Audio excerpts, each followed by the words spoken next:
Здоровенькі були, з вами Ал, сьогодні у нас на ремонті лазерний рівень, з дефектом не може запуститися. Я вмикаю, у нас щелкає, сподіваюсь по руці видно, що він хоче запуститися, але не може. Дивимось по сигналам, напруга 2 вольта, 1. Що ми маємо на виході лінійного стабілізатора? Ось непонятні сигнали. Трішки предісторії, вже замінив лінійний стабілізатор. У нас оце ось іде. І не допомогло. Подивимось на новотон, по-моєму, мікросхема. Що в нас на ній маємо? Цей самий же сигнал маємо.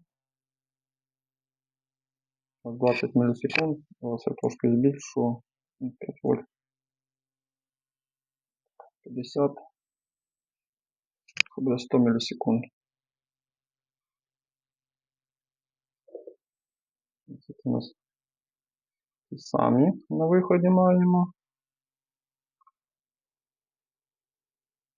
Щось є, дрібне проскакує. І теж є такий доволі незрозумілий сигнал. Зараз я трішки його збільшу. 10 мілісекунд поставимо. Можемо спостерігати.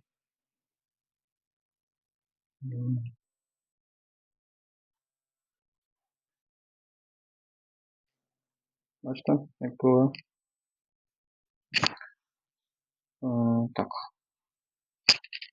Трішки ще не звик до осцилографа. Якщо ми напряму дамо йому, так у нас трошки менше йде.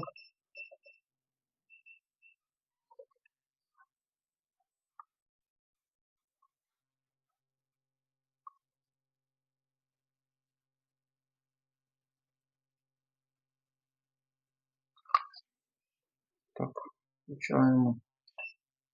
Що ми маємо? Чудову, файну лінію. Подивимось по... У нас тут там є чистенько. І по цих лініях.